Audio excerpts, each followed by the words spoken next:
di siang hari ini Allah memberikan kesejukan, tapi kita tetap harus semangat.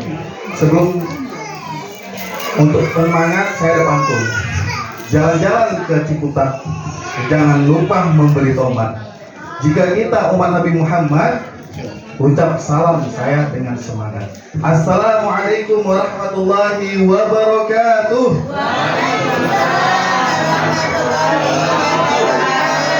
Masya Allah. Alhamdulillah. Alhamdulillahilladzi nahmaduhu wa nasta'inuhu wa nastaghfiruh wa na'udzu billahi min shururi anfusina wa min sayyiati a'malina. May yahdihillahu fala mudilla lahu wa may yudlilhu fala hadiya lahu. Asyhadu an la ilaha illallah wahdahu la syarika lah wa asyhadu anna Muhammadan 'abduhu wa rasuluh la nabiyya ba'da wa la rasulahu ba'da amma ba'd. Ma'asyiral muslimin rahimani wa rahimakumullah.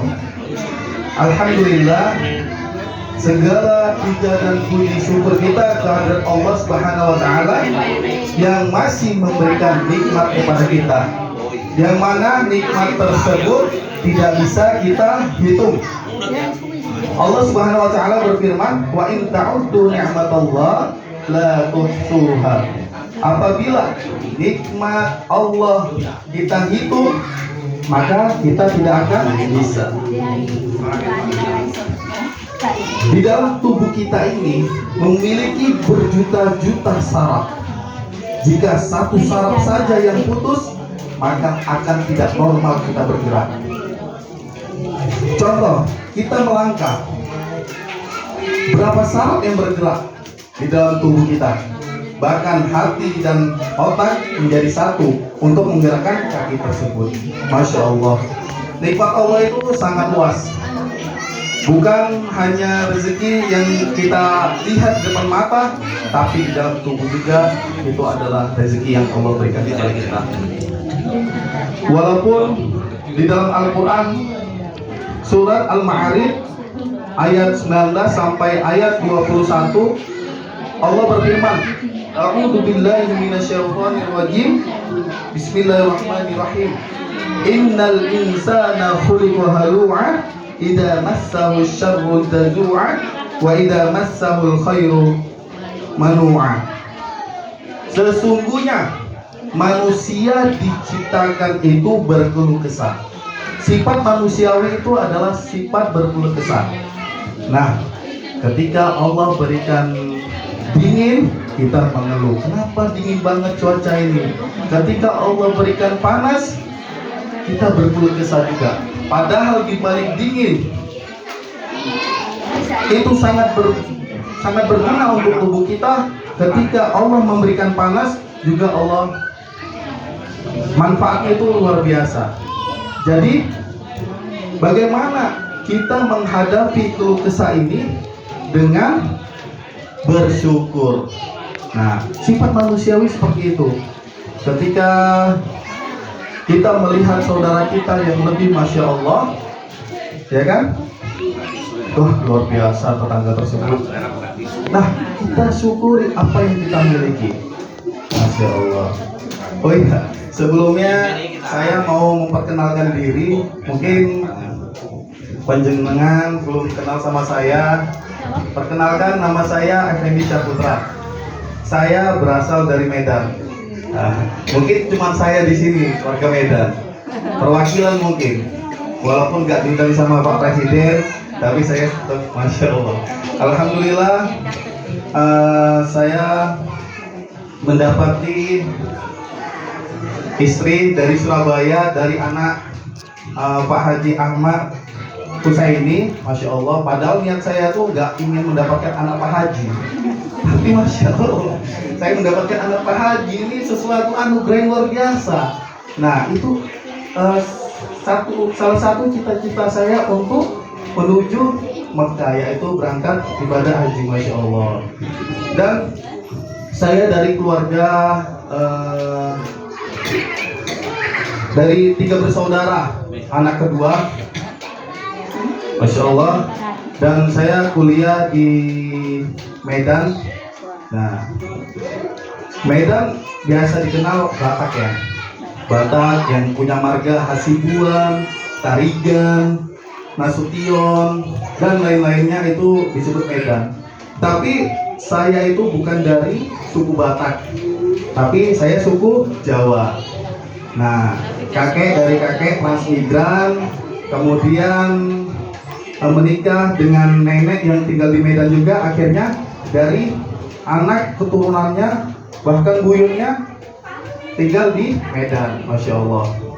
Bedanya saya itu sama kakek saya kan berasal dari Banyumas, bahasanya ngoko, bahasanya kasar. Nah, jadi kalau misalnya saya terapkan di sini, saya dibilang nggak sopan. Padahal saya udah biasa di sana, makanya saya bahasa Indonesia saja. Bedanya saya sama kakek saya itu tipis. Kakek saya jauh-jauh ke Medan untuk menikahi orang Medan. Kalau saya jauh-jauh ke Surabaya untuk menikahi orang Surabaya. Masya Allah, ini luar biasa. Alhamdulillah, salawat dan salam mari kita sanjung sembahkan kepada baginda kita Muhammad Sallallahu Alaihi Wasallam. Perjuangan beliau bagaimana mempertahankan agama Islam ini luar biasa. Didukung para sahabat-sahabat dan istrinya, Masya Allah, sehingga kita bisa merasakan betapa indahnya Islam ini. Islam itu seperti genggaman, seperti saya memegang mic ini, ya kan? Islam, dan disingkat dari kata sholat yang berawal dari I. I itu apa? Sholatnya Isya. Masya Allah. Isya, ini genggaman. Nah, genggaman itu adalah tanda penyemangat dalam hidup. Seperti kita takbir, Allahu Akbar, genggaman. Nggak mungkin kita lepas Allahu Akbar. Nah, itu bukan genggaman namanya. Nggak ada giro penyemangatnya. Islam, jika kita tinggalkan sholat saja Islam, maka hilang satu genggaman. Hilang satu genggaman. Kemudian S, subuh. Masya Allah. Jika hilang dua genggaman di dalam tangan kita, genggaman tersebut tidak akan kuat. L, lohor, juhur. Jika genggaman satu lagi lepas, maka sisa dua genggaman. Apakah mungkin kuat? Ketika kita genggam menggunakan dua jari, tidak akan kuat. Nah, kemudian A, asar. Masya Allah. Asar, kalau 4 genggaman saja kita lepas semua jaringan, maka akan jatuh mic tersebut. Apalagi semua kita lepas. Masya Allah, semua udah diatur oleh Allah. Nah, bagaimana perjuangan Rasulullah mendapatkan waktu sholat tersebut luar biasa.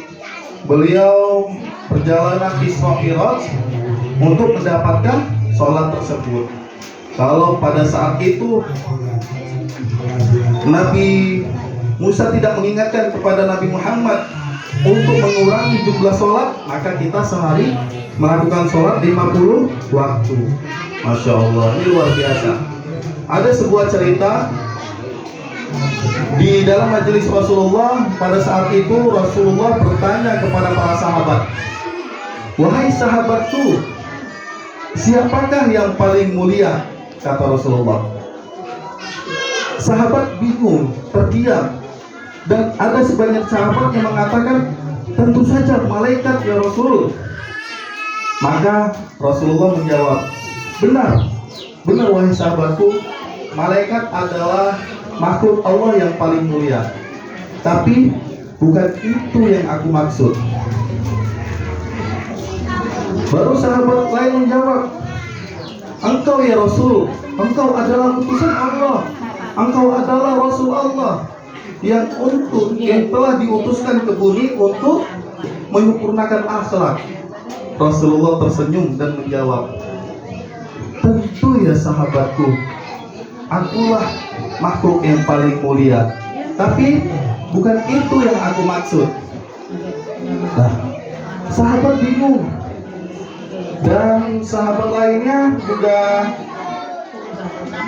menjawab, tentu kami ya Rasul, kami sahabatmu yang paling mulia, kami mengikuti perjuangan jihadmu, kami mengikuti perjuangan untuk menegakkan agama Islam ini. Rasulullah tersenyum. Benar, benar ya sahabatku, engkaulah makhluk yang paling mulia karena engkau adalah sahabatku. Masya Allah. Tapi bukan itu yang aku maksud. Jemaah yang dirahmati Allah Subhanahu wa taala, Rasulullah kemudian menjawab di saat sahabat lainnya terdiam. Rasulullah menjawab, makhluk yang paling mulia di sisi Allah adalah umat yang tidak pernah melihatku tapi cinta denganku, umat yang tidak pernah mendengarkan suaraku tapi dia rindu kepadaku. Siapa yang dimaksud Rasulullah ini? Ya kita umat yang dirindukan Allah, kita umat yang dirindukan Allah. Sehingga Rasulullah sebelum meninggal masih mengingat kita, menyebut 3 kali, ummati, ummati, ummati. Yang dimaksud ini adalah kita, umat Rasulullah yang selalu dirindukan Allah. Bahkan ketika beliau sudah berada di surga, masih mendoakan kita. Masya Allah, masih memberikan syafaat kepada kita. Tapi siapa lagi yang dapat memberikan syafaat kepada umatnya kalau bukan Nabi Muhammad Sallallahu Alaihi Wasallam. Masya Allah, saya salut dengan provinsi Jawa ini. Ketika azan, banyak pujian-pujian yang dibacakan mengagungkan Nabi Muhammad. Bahkan Masya Allah mereka rindu sekali dengan Rasulullah. Saya salut. Kalau di Medan itu nggak pernah saya lihat. Ya, ketika azan, ya udah dia sholat nafilah, sholat qobliyah kan, sholat qobliyah udah langsung azan, langsung iqomah. Kalau di Jawa ini Masya Allah, saya ketika ke Jawa, saya dengar di setiap masjid mereka mengumandangkan pujian kepada baginda. Masya Allah. Mudah-mudahan kita semua dapat berkumpul di telaga Rasulullah Sallallahu Alaihi Wasallam. Amin, amin ya robbal alamin. Masya Allah. Sidang Jumat dulu. Jadi ke bawah Jumat jadinya. Oke.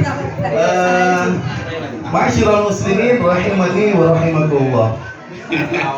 Ada sebuah hadis yang mengatakan, yang Masya Allah ini jarang dilakukan oleh banyak orang. Yang terkadang orang ada kesalahan sedikit, sakit hati, udah putus tali silaturahmi. Ketika gara-gara anaknya main ke rumah dan mengobrol-abrik rumahnya, langsung sakit hati dan gak pernah ngomong selama setahun, 2 tahun. Masya Allah. Padahal ini sesuatu yang paling dibenci oleh Rasulullah. Kalau kita cinta dengan Rasulullah, maka kita ikuti sunnahnya. Apalagi sampai putus tali silaturahmi. Masyarul muslimin, ketika kita silaturahmi, ada 2 faedah yang disabdakan Rasulullah. Yang pertama adalah melapangkan rezeki. Masya Allah. Ketika kita menyambung tali silaturahmi tanpa kita sadari, rezeki akan bertambah. Contohnya ini, disuguhkan, dijamuin makan makanan. Masya Allah. Tapi kalau bulan puasa mungkin datang siang hari nggak langsung dikasih makanan gitu. karena takut batal bahasanya. Nah itu, dan satu lagi adalah manfaat ketika kita menjalin silaturahmi. Yang kedua adalah dapat apa? Perpanjang umur. Masya Allah.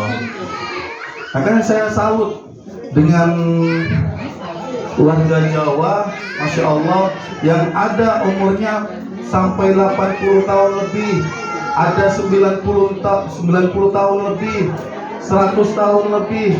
Masya Allah. Ini sebabnya adalah saling silaturahmi. Tidak pernah memiliki rasa sakit hati, tidak pernah memiliki rasa dendam, dengki. Ini itu penyebab penyakit utama dari penyakit hati.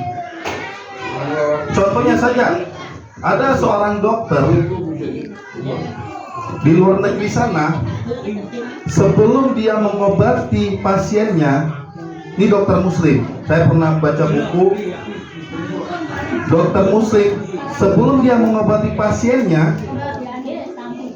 dia bilang sama pasiennya, sebelum saya mengobati kamu, maafkanlah orang-orang yang pernah menyakiti kamu, orang-orang yang pernah dendam sama kamu, orang-orang yang pernah iri dengan kamu.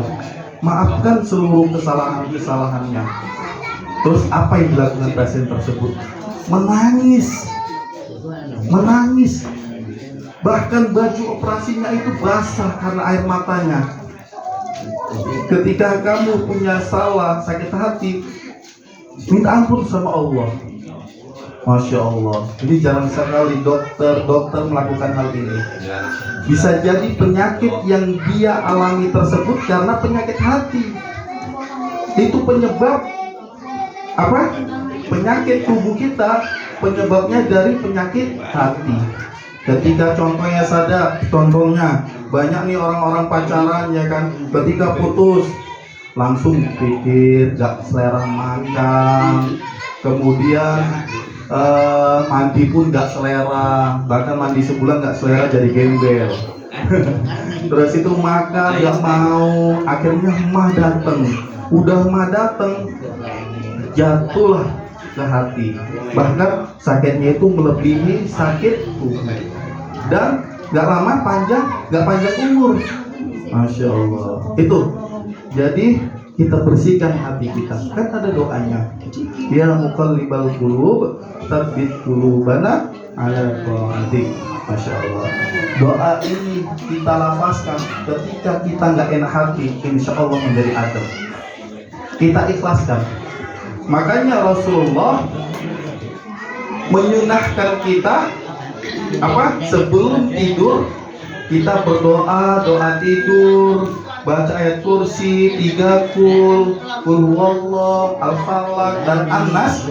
Kemudian kita berdoa, ya Allah, jika hari ini aku memiliki salah kepada saudara-saudaraku, memiliki salah kepada teman-temanku, maka maafkan aku ya Allah.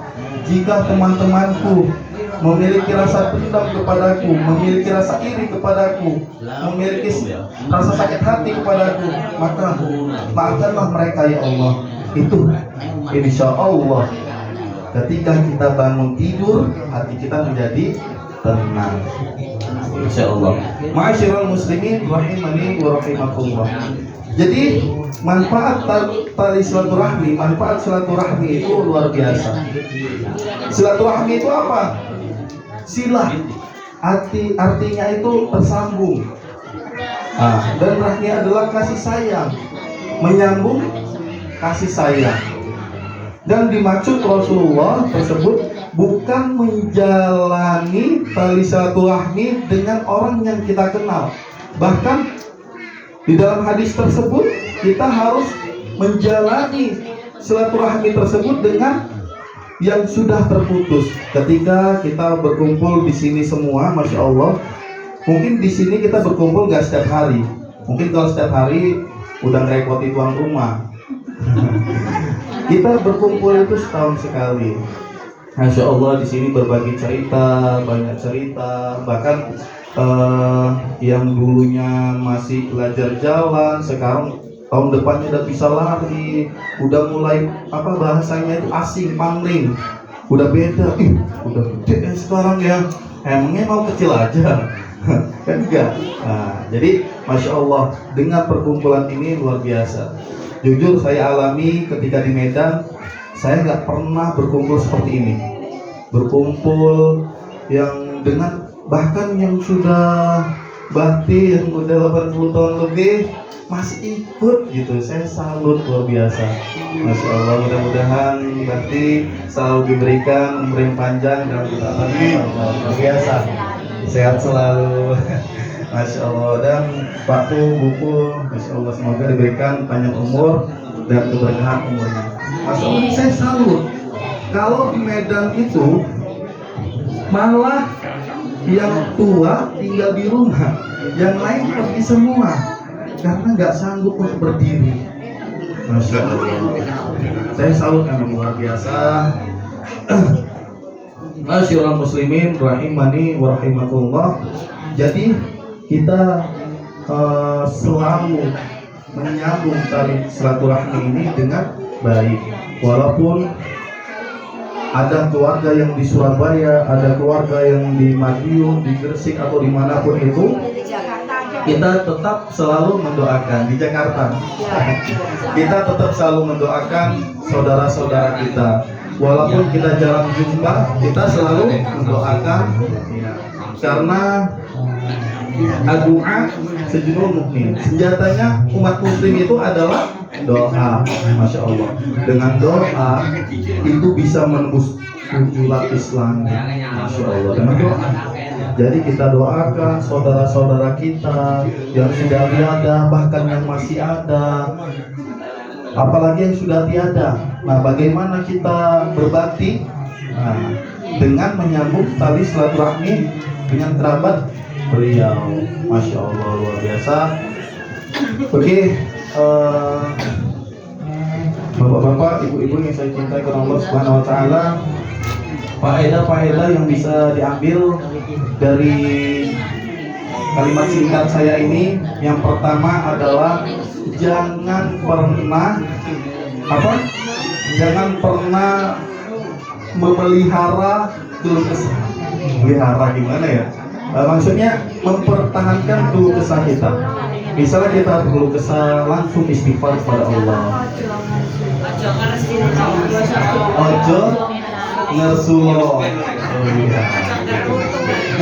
Nah, gitu maksudnya.